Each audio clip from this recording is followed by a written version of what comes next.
Mesdames et messieurs, bonjour, bienvenue à ce journal de la mi-journée sur Mondico Télévision.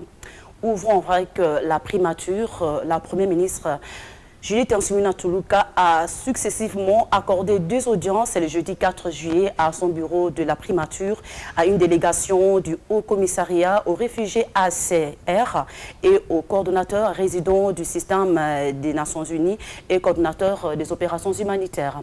La délégation du HCR, conduite par sa représentante en RDC, Angèle Dikongué, a réaffirmé à la première ministre la disponibilité de son agence à soutenir toute initiative de son programme d'action dans la protection et l'assistance aux déplacés internes ou réfugiés et les personnes apatrides. Suivez.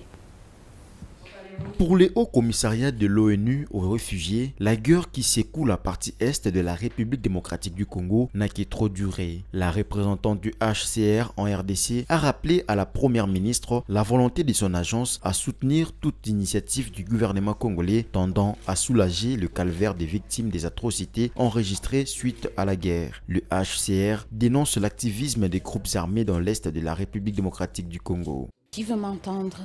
Aux bailleurs de fonds, aux membres du Conseil de sécurité, aux membres du Conseil de paix et de sécurité, je dis la violence au Congo, cela dure depuis pratiquement 30 ans, cela suffit, c'est de trop. Donc ce que j'ai répété avec la première ministre, c'est que l'OHCR est prête, lui tend la main pour que nous puissions collaborer afin que cette situation-là prenne fin. Il n'y a rien qui dit que le Congo a été maudit, que Dieu nous en garde. Il n'y a rien qui dit que le Congo, les Congolaises que je vois tous les jours à l'Est, sont vouées à demeurer dans cet état de végétation. Il n'y a rien qui postule cela. Alors notre postulat au HCR, c'est que cette guerre, cette violence n'a que trop duré, il faut qu'elle cesse. Avec Bruno Lemarquis, coordonnateur résident et coordonnateur des opérations humanitaires en RDC, la situation humanitaire qualifiée de dramatique a également été évoquée. Donc voilà, on a échangé sur l'appui pour les priorités de développement du nouveau gouvernement. Nous avons échangé sur la situation humanitaire dramatique à l'est de la République démocratique du Congo, notamment y compris suite au dernier développement à l'est dans le territoire de Lubero. Voilà donc également son rôle en tant que Première ministre pour assurer aussi son engagement en faveur de l'action humanitaire. La République démocratique du Congo compte près de 7,3 millions de déplacés, plus exactement 40% en Ituri, plus de 30% au Nord Kivu et 20% au Sud Kivu. Le coordonnateur des opérations humanitaires en RDC souhaite que les solutions politiques et les processus en cours portent des fruits. Il a par ailleurs saisi l'occasion pour lancer un appel aux donateurs afin de répondre aux besoins humanitaires qui s'élèvent à 2,6 milliards de dollars américains. En sécurité, le vice-premier ministre, ministre de l'Intérieur, à sécurité, décentralisation et affaires coutumières, Jacquemaine Chabani, a invité les policiers à abandonner les antivaleurs. Il a dit le jeudi 4 juillet 2024 au quartier général de la police nationale congolaise à Kinshasa lors de sa prise d'armes. Il a été officiellement présenté aux unités de la police nationale congolaise représentées par la garnison de Kinshasa et les autres services relevant du ministère de l'Intérieur et Sécurité. Dans la foulée, le patron de la territoriale s'est engagé à professionnaliser la police nationale congolaise et à améliorer son image de marque face à l'opinion nationale. Toutes les unités de la police nationale congolaise ainsi que les différents services qui relèvent du ministère de l'Intérieur, Sécurité, Décentralisation et Affaires coutumières se sont donné rendez-vous ce jeudi 4 juillet 2024 au commissariat général de la police nationale congolaise dans la commune de Lingwala au centre de Kinshasa. Ils ont pris part à la cérémonie de la prise d'armes et de la présentation officielle de Jacquemaine Chabani, vice-premier ministre, ministre de l'Intérieur, Sécurité, Décentralisation et Affaires coutumières. Il n'était pas seul, il était accompagné de ses 2 adjoints, Eugénie Thiela, vice-ministre à l'Intérieur, Sécurité et Décentralisation, et Mwami Jean-Baptiste Ndézé, vice-ministre des Affaires coutumières. Jacquemaine Chabani a promis d'œuvrer pour améliorer l'image des marques de la police nationale congolaise et leurs conditions socio-professionnelles. Mon mandat mettra un accent sur l'assainissement et la maîtrise des effectifs de la police nationale congolaise à travers un processus d'identification normal et agricole. Le recrutement et la formation des agents de la police nationale congolaise. L'amélioration de la rémunération au sein de la police va rendre la carrière policière plus attractive et va résoudre le social du policier. La construction et la réhabilitation des commissariats vont améliorer les conditions de travail du policier. Il n'a pas manqué de lancer une sévère mise en garde aux policiers contre les antivaleurs qui ternissent l'image de la police. Pour redorer l'image de marque de la police nationale, il est primordial de bannir les antivaleurs tels que les arrestations arbitraires, la corruption et la confusion.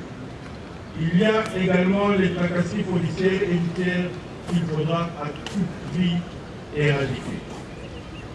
Certains policiers parmi vous, ayant la fonction d'officier de police judiciaire, s'illustrent à taxer des amendes transactionnelles exorbitantes sans tenir compte des textes légaux en la matière. Avant les défilés des clôtures, la police nationale congolaise a profité de cette prise d'armes pour primer 3 policiers qui se sont distingués dans l'exercice de leur profession, notamment dans la régularisation de la circulation routière. Ils ont pour ce faire reçu de postes téléviseurs en guise de cadeaux. À cette cérémonie, se sont joints le ministre d'État à la Justice, Constant Mutamba, et son adjoint Samuel Mbemba, puisque le ministère de la Justice collabore directement avec celui de l'Intérieur et de la Sécurité.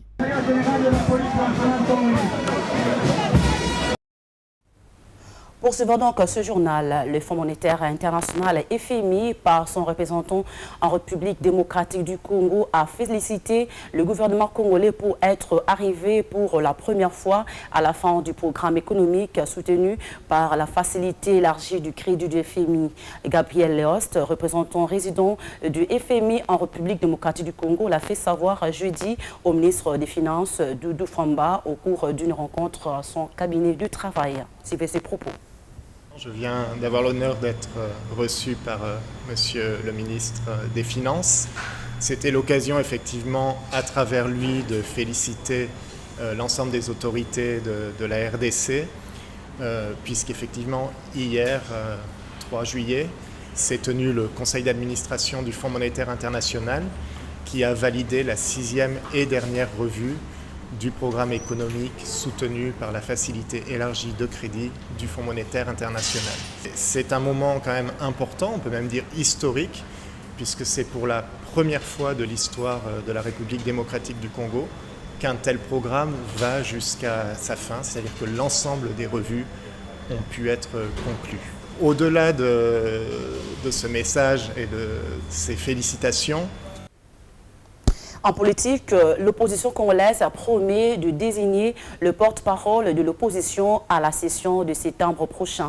Dans l'entretemps, les discussions se poursuivent avec certaines formations politiques pour l'élaboration du projet règlement intérieur, une étape importante dans le processus de désignation du porte-parole conformément à la loi. Rantolela nous en dit plus.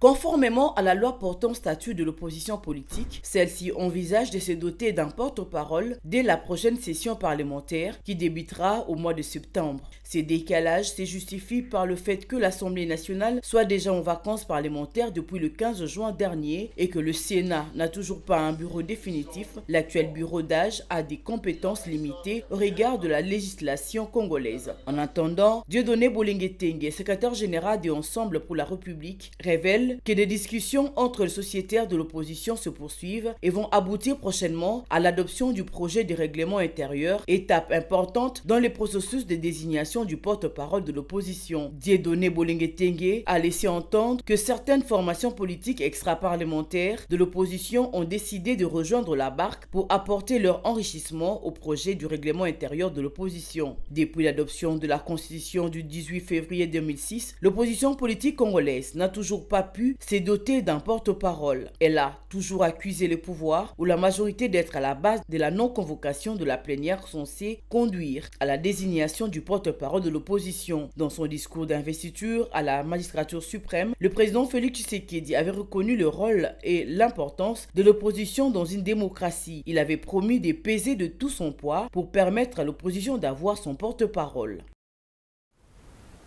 Et pour finir, une milice a attaqué une mine d'or dans le nord-est de la République démocratique du Congo, tuant 6 mineurs chinois et 2 soldats congolais, a déclaré jeudi un groupe de la société civile. Il s'agit de la dernière attaque en date alors que la violence s'aggrave dans cette partie riche en ressources minières. Regardez.